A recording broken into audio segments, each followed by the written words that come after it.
Hey, young world, we are back here once again on Crate Diggers. My name is Verbz. I'm here with Steez. and we are going to play another record for you today. And today's record comes to us from California, from Greyboy. To Know You Is to Love You. Let's show the record real quick. Nice. Bang. We're going to get into this one right here. Let's go, Crate Diggers. Let's go. Let's get it.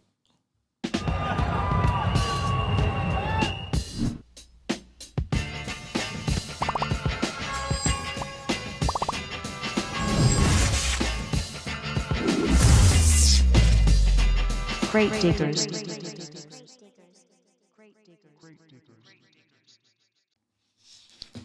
All right, we got Greyboy off Ubiquity Recordings. To Know You Is to Love You. Yes, sir. I think this is a cover. Well, we'll get into that. We'll get into it. But Ubiquity Recordings is really cool. Omega Watts, a friend of ours, released his stuff back in the early 2000s. Shout out Omega Watts. Love you, Milton. Let's see.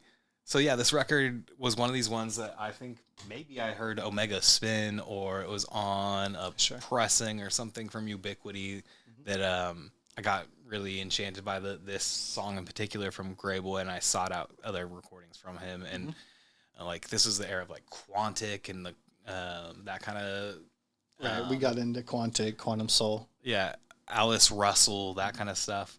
It's really specific to an era, and doesn't, I don't know where to find stuff exactly like that anymore. Sure, yeah.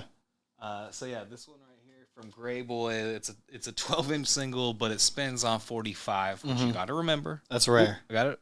There we go. And That's your turntables, folks. The song is To Know You Is to Love You, which is a song originally done by Syreeta, I think is how you pronounce it, and Stevie Wonder, of course. Oh, right, Stevie. And so this is their own kind of version of it with their own kind of like acid jazz sound that they were going with. It has this kind of hip hop feel, and it was a cool song that I really liked. And yeah, I picked it up on Wax long ago. That's hype. Probably around the time it came out, and collected all the other stuff around this. Anyway, they're like a rare groove label a little bit. They have Durando was on there. There was all kinds of like repressings that they did. Right.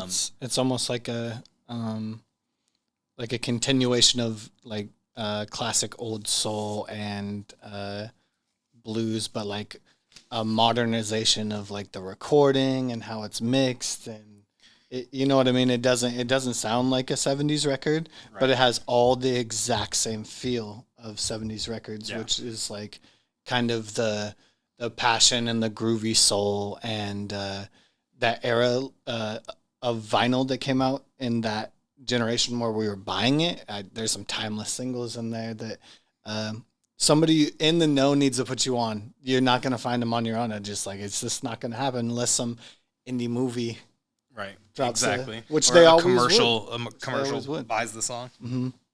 But yeah, this one, I just really enjoyed what they did with the track, and so I picked it up on vinyl. I used to play it a lot, I remember, in mixes, so it's something that got a lot of run on Wax for me back when I was playing a vinyl DJ. Well, but playing shows that were specifically vinyl, because that was what every DJ did. Everyone does, yeah. So before Serato and before all that, so I obviously picked up an insane collection, and this is just one of them. I'm excited to play it for you. This is one of the truest reactions we'll have of our show, because I don't think you've heard it. I mean, you might have heard the original material, but may not know the artists and that kind of stuff.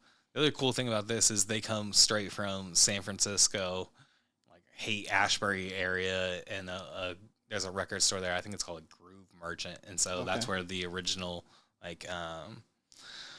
record label comes from. So it's pretty cool that it's connected to a record store. I've always had a heart for those things. Like Mississippi Records in Portland is one that does re-releases and repressings of like hard to find, impossible to find records and that kind of stuff. And to carry that is also like another thing. It's just like shows you, and it's so much different than going to a place that just basically has every major vinyl piece for sale. When you're going and finding stuff like this or repressings or things like that, it's like that's the type of record store we support for life. Yeah, yeah. Not just visit. You know. So yeah, let's just get into it. Let's play this one. Let's hear some Rare Groove. All right. So this is Greyboy, To Know You Is To Love You. On the A side, we got the vocal version. On the B side, we've got an instrumental. So we might get into let's that check them one out. too. So, oh yeah, and excited to have the new setup with the Technique back and getting to play my real turntable. We had to break out the tech. Yeah, it just feels better, guys. So let's hear it.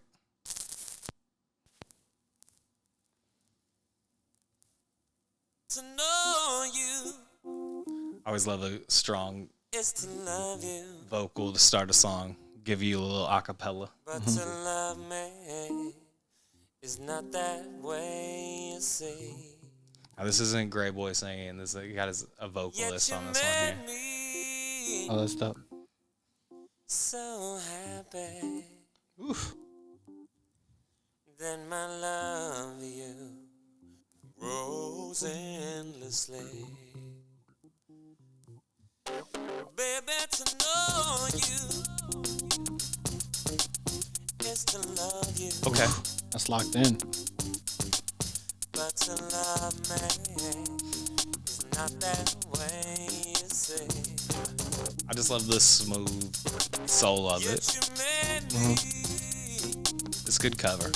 so happy. It still has the feel of the Stevie. Yeah, it has a lot of the soul of Stevie. Love you grows endlessly. When I am sad and feeling down, The bass in there. you always come for me. When I'm sad and feeling down, you Three always keyboards now? Damn. for me. To know you, That deep synthy is bass. to love you, yeah. Come on. You got the Rhodes. Is to see you big and free as the wind. None better than some perfectly played Rhodes. It's like For the there's like a magic to it. power of your loving. There's like playing it like a producer, and then there's like playing it like this. For sure. Hold yourself within. Limited edition 12-inch series right here, guys. Ooh. Harmonica. Yep. I almost forgot about the harmonica in this one. It's like got distortion on it. Screaming in high register. Let's go. The bass player is just so ridiculous. Yeah, this is dope. It's such a cool groove. Yeah, this is like a genuinely like just me hearing all the notes for the first time type thing. It's just so different than our other reactions. When I'm sad and feeling down, you always come for me. Ugh. Yeah, this reminds me of that Alice Russell type shit, Yeah, exactly. where it just is like punching you in the soul a little bit, like unavoidable. The way that some people deliver their vocals, it gives you that, and there's like nothing you can do to escape Those it. rapid hi-hats too. I feel So like nice. it keeps you moving, I think. Yeah. For the power The whole song's been this double time tempo. of your loving. It's kind of got some outcasty drums. Is to be strong. And Hold yourself within. Yeah, but the keys are crazy. to know yourself, to love yourself from within or something. That was kind of a bar there. Ooh, damn. This whole thing rocks so crazy the whole time. You just don't even see the ending coming. All right. So that was Greyboy, To Know You Is To Love You. Probably the Damn. rarest groove we played on our show. I mean, I guess we did play Just Say No from the Lakers, and that's probably not on everyone's radar for like I mean, I call bops. that rare groove for sure. Because So everybody's rarely grooving to it. rarely. So the vocals are done by Bart Davenport. Apparently, he goes on to like form other bands and stuff like that. Obviously, you can see why Chops. he's singing. It's just got great groove. We got Robert Walters on keys. Yeah, I just really enjoyed the track. Syreeta Wright is the original vocalist that. Check that out too. The original version. Yeah, because there's a lot of the Stevie funk on here, but you don't get the Syreeta vibe quite the same way. So yeah, go check out the original. You know, Crate Diggers, go get the original. That's what you do. That's right. Yeah, let's just listen to a little bit of the check out the instrumental and see what it gives us.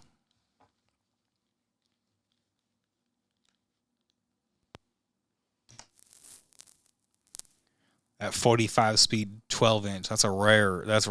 Everything's rare. So much rare. Shout out Dre Slaps. It's rare. Rare.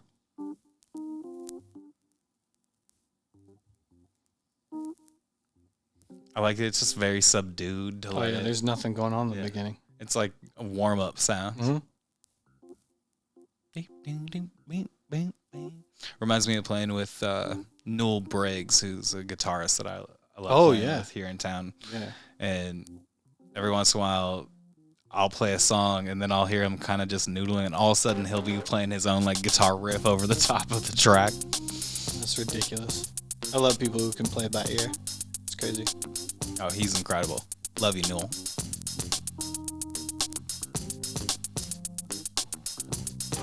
Yeah, I could hear Big Boy on this. Yeah, I mean, that could be a whole Outkast track. I could hear them both. Yeah. But Big Boy, sudden like I'm rhyming and B-I-G-B-O-I. yeah, get that bounce going. Oh, like Thundercat shit. Reminds me a little bit of like XL Middleton. Yeah, there you go.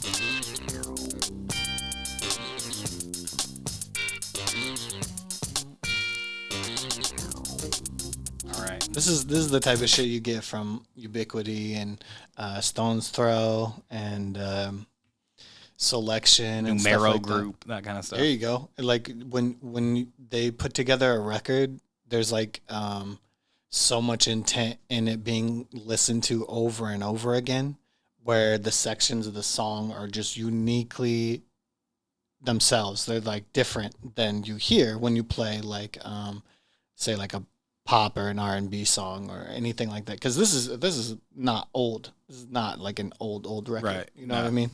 So like I feel like that's its intent, and it nails that intent. It's trying to be like, oh, we're also with like a new soul groove, yeah, and it hits both of those things because the vocalist isn't failing, which is like, it's hard. I mean, you're trying to hire somebody to do Stevie. Yeah, exactly. Like you can't really imitate Stevie, but if you can find somebody who has some of the vibe, it feels good. His energy was great. I think the whole thing's a bop. It's fantastic. I was just about to ask that, Mark. What do you think the bopability is? It's a high bopability. High bopability. I don't know. It's like, that's got to be like an 8.5 for me. Okay. That's crazy. That was so crazy. I really love the song. I feel like the bopability is high. It's definitely a late night groove. I think this is one of those ones that you throw on when it's already sweaty and dark. But this one is it just feels good. It has also that intro piece gives you plenty of room to like throw it over the top of something and let the vocals basically just like pull you into the next track. So if you're playing vinyl, you know, that's the weird thing is like every time I think of like what good situation when I play this is like in the mix of just like really good vinyl session. Yeah. When you're playing soul music and you're playing 90s and you're playing 2000s era and you're playing remixes, it fits in so nicely. I keep thinking of that song, that "Hey You, You're Losing," that one. Yeah, Madcon begging or however many times. Yeah, it's the 7 songs I have it emulated and but redone. That double time and that like high BPM, that do do do. Yeah, that kind of stuff is like, I think this fits in perfect there. So that's why I rate it so high. Is like it has its own pocket. Like there's lots of stuff sounding like this, but only classic or timeless sounding records like fit this vibe. I feel like there's always a space for soul music. Like, I feel like, I always tell myself, like, we could have just kept doing soul music in the same way it was done in the 60s. Nothing wrong with that. Now, and it would never disappoint people. So, yeah, this is a dope record. I'm excited that I got to share it with you. Thank you all for listening to this exciting episode of Crate Diggers. Yeah, a whole different type of genre today. Thank you to We Out Here for having us, and Mac and Amber and Alex and everybody here. Thank you guys for giving us an incredible space to produce this podcast. And so thank y'all. And check them out. Check out my event, The Thesis, here in Portland. If you're in Portland, Oregon, for your best in hip hop need. That's right. Let's see. We got to pick another record, man. That's the next thing. Right. So we got to pick another single.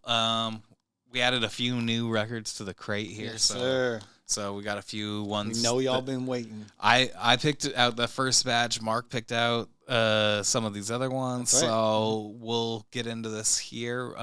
We'll give you. Actually, you know what? I haven't ever got to choose a number. Okay. So I'm gonna choose a number 4, and you can go ahead and pull out the record here. Let's see what we got.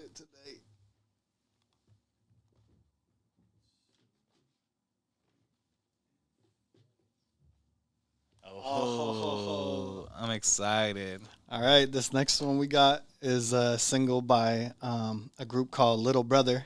Shout out North Carolina. We love y'all. And the single is called Lovin' It.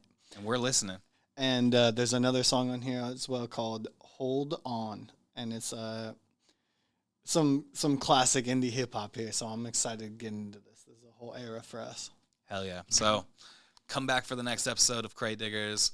We'll actually be bringing a new era of our podcast too, where we're going to be reacting to full LPs as well. So yes, sir. We got the singles going. We'll do full LPs. We'll intermix these as releases. Check out our reels and TikTok, Instagram, and all that. Make sure subscribe. You follow. Do all the things that you're supposed to do. You know what you're supposed to do. Let us know also what albums you would like to see us review in the future, and singles, things like that. And we certainly have a ton on vinyl, so we'll be breaking out some classics and some new age and all kinds of stuff. So we're excited to tell us if you disagree with the boppability. Yeah, make sure you put your own boppability. Yeah, tell us your boppability scores, everybody. We want to know your boppability. Is 8.5 too high? And I don't give numbers, so let's see. We got Little Brother on the next one. Crate Diggers are back. You know where we're at. Let's see you next time. Let's go. We out.